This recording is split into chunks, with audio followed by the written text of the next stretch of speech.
Hi, welcome back to Guessagaingaming, and as usual, I'm going to make a video about video game issues. We're in Watch Dogs Legion, and here we are in Oxford Circus. It's a main junction on Oxford Street, which is one of the main shopping streets in London. It's changed quite a lot in the time I've been around. It used to be where you had to go to buy kind of everything you wanted, but now you get it online, or everywhere's got big shopping centres, shopping malls, so you don't need to. But yeah, it's one of the main shopping streets in London, and we're Oxford Circus. Anyway, so today's video is something I've kind of thought about because of all the videos I've made and just general things to do with the failure of Concord, Dustbourne, Borderlands movie, Acolyte, loads of woke things that have happened recently, Sweet Baby. And it's all kind of culminated in a thought I wanted to just express. And like I said, these are just my thoughts. I've got no secret information to whether this is true or not, but it's kind of how I think it kind of is, and I reckon I'm pretty close to some of it. Anyway, I think all these companies, Disney, Ubisoft, all these companies, whether they're gaming or movie companies, etc., they wanted to do the right thing. Quite a few years ago, when all this kind of wokeism started, they thought they were doing a good thing because they wouldn't appoint women or anybody as a production manager, technical director, whatever you call the title, it doesn't matter.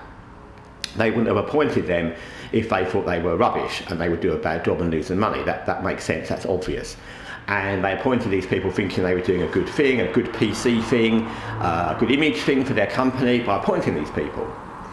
The problem was that these people they appointed, who are always women that have these problems, whether they're black or white, they didn't care about the company, they don't care about the customers, they don't care about the sales or the products, they just want to promote a message, and the message is either you need to be a woman or you need to not be white. They usually hate white men, they often hate white people, and that's kind of the message you get from all these things. And once you appoint these people in these roles, it then becomes very difficult to get rid of them. Because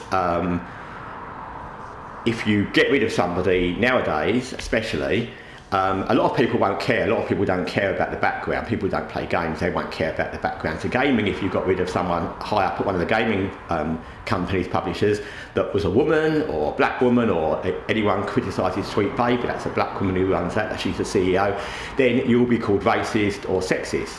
So it's very difficult, because if all these companies and the people making these decisions were white men, they would have been called to account a long time ago, because people would have said, oh my God, this is really bad for the company, you've made stupid decisions, you're gone. But once they've appointed these people, it's very hard to go back, because number one, you're obviously admitting you've made a mistake, and that's a problem. But I think if they'd been men, they would have admitted they'd made a mistake, because they wouldn't have got a backlash to get rid of them. But now they've appointed these women, it's very difficult to get rid of them, or get shot of them if it's Sweet Baby and those kind of things, influencing kind of companies, because you'll be called racist and sexist just for not using them.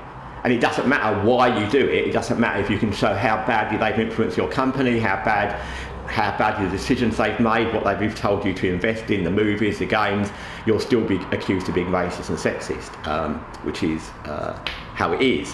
So that's why. It's good now that we've kind of got to a point where there's a kind of watershed, and people are realising, the companies are realising, I think people realised a long time ago, but people in the companies are realising, the shareholders, that you're destroying our money, our profit, our companies, and Disney, Ubisoft, other companies are realising they have to do something, not because they kind of want to, they probably still don't quite want to, but they have to, because the shareholders are saying we don't want to lose all our money, and that's fair enough. So it's good that change is afoot, and I think the Borderlands movie, the Acolyte series, Dustbourne, Concord, these things, and that's just a few examples, have kind of really made the fact that this is happening quickly now kind of push it on, because those have really been disasters, PR disasters and financial disasters. But it's come at a cost, and it's come at a cost to frustrated consumers and people who had their games, their series, destroyed from their point of view, and they can't watch them because they're unwatchable or unplayable or awful. It's come at a cost to creative people who've lost jobs because they've had to promote or be involved in these awful projects that then went bad, and people have lost jobs and etc., etc. And it's come at a cost, literally a financial cost. And I don't really care about Ubisoft shareholders and Disney shareholders, etc. But it's come at a cost of the ridiculous amounts of money that all these projects cost, where you could have told a 20-year-old in school that these were would these be popular? No. Modern audiences don't want to watch rubbish any more than, or politically motivated rubbish, whichever political idealism you're trying to push forward. Nobody wants to watch that sort of thing, and it doesn't matter whether you're a modern audience or not. Modern audiences don't want to have wokeism pushed in their face any more than any other message, so they can make up their own minds about that, just like everybody does.